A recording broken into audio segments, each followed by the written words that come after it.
Well, Happy New Year again, everybody. 2023 is beginning. And you know, it's natural that when a new year starts, we hope that it's going to be better than the last year. So what are our hopes for the world in 2023? An end to the war in Ukraine, our immigration crisis fixed, action on gun violence, a less divided nation. And I'm guessing that you probably have your own hopes and dreams for 2023. Maybe hoping for family unity, for health and wellness for your loved ones, maybe hoping for financial security or just some joy and peace. What will 2023 bring? Well, as Catholics, we begin this new year looking to Mary, the Mother of God. The Church teaches that she is the best example of how to find hope in our lives, hope in uncertain times.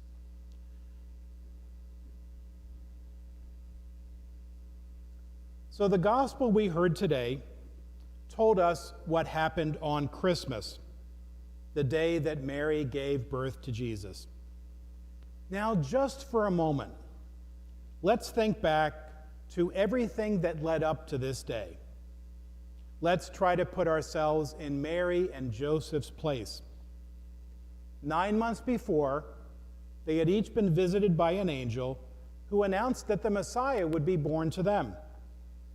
And that news must have caused the full range of emotions: joy, hope, amazement, excitement, but probably also some fear, doubt, confusion. God had chosen them for something the Jewish people had been waiting for centuries. Mary and Joseph had to ask themselves, why us? Why were we chosen for this honor, this responsibility? What's special about us? But being two individuals with deep faith, they trusted in God. They believed that God knew best and would make it happen. Then, soon after receiving the news from the angels, they learned that they would need to make a difficult journey to Bethlehem, just as their baby is due.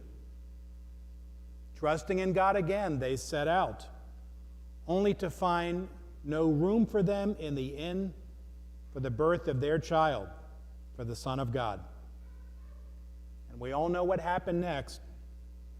The only place they could find was a stable. No crib, only a manger, a feeding trough for the animals around them. Try to imagine their reaction. How would you react if you were there? Maybe ask, why would God allow this? How could this be God's plan? No sooner had the birth taken place when shepherds appeared, saying that angels had told them the Savior had been born. Today's gospel told us how Mary responded to everything that had taken place. We heard this: Mary kept all these things, reflecting on them in her heart. She kept all these things, reflecting on them in her heart. These things. What things in particular? Well, there are two obvious things that jumped out to me. Two things that Mary knew from all she had seen and heard.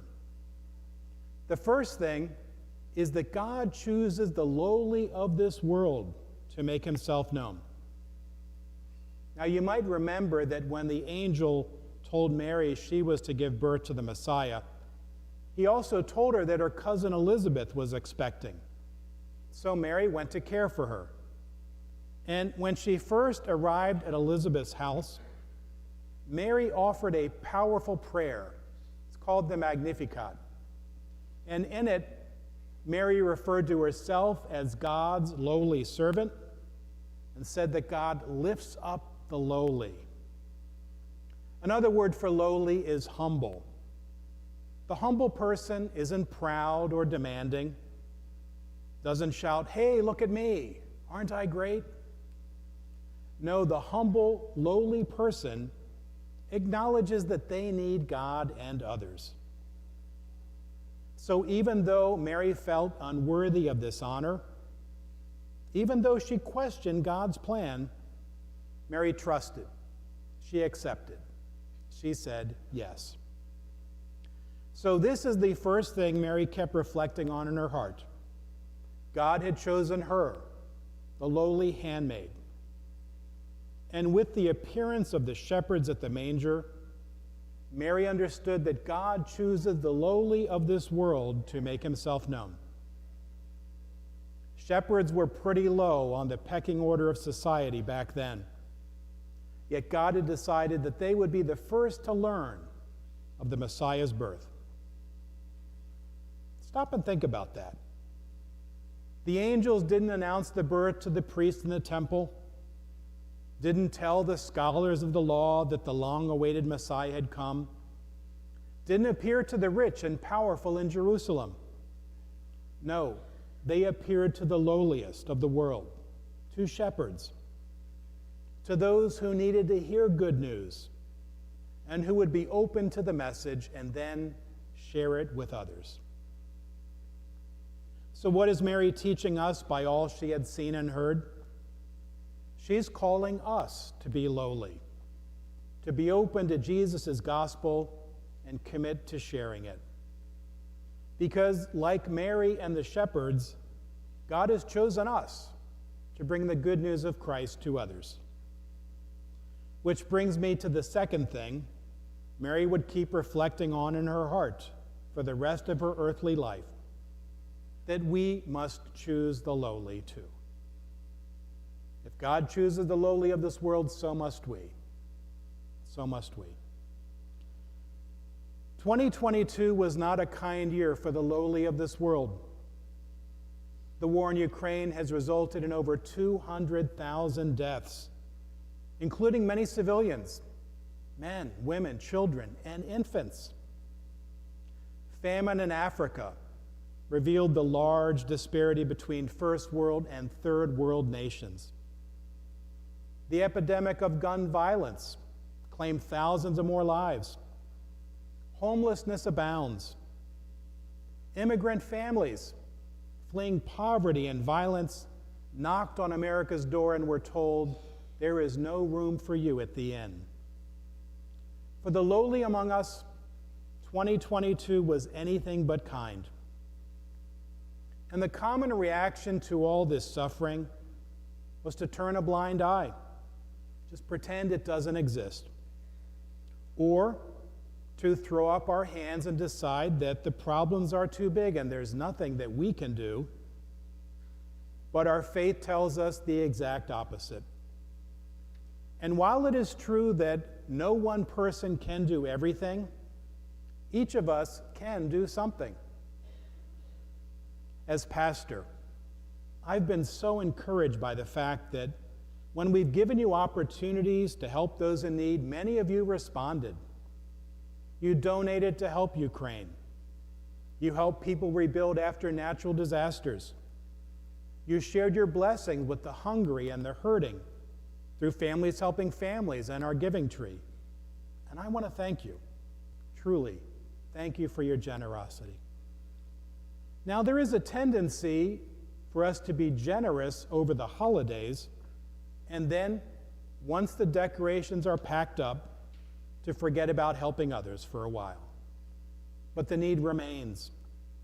In fact, with winter setting in, the needs are even greater. So how can you choose the lowly right now? I'll mention a few ways. Every week, our parish receives requests for food assistance from people living right here in Bowie. Our sharing pantry needs your donations of non-perishables so we can assist them. On the fourth Thursday of each month, you can make sandwiches that are given out at a soup kitchen in DC. In a few weeks, we will begin asking for your help with Warm Nights, a program we've participated in for years that helps those who lack housing. Why should you consider helping out with these things? Anytime you give your time, your talent, or your treasure to help another person in need, you're putting your faith into practice. You are imitating Christ and embracing the faith of Mary, the Mother of God. And it's also how you can make the world a better place in 2023. So at the start of this new year, hear God calling you to acknowledge your own lowliness and reach out with compassion to the lowly of our world. Amen.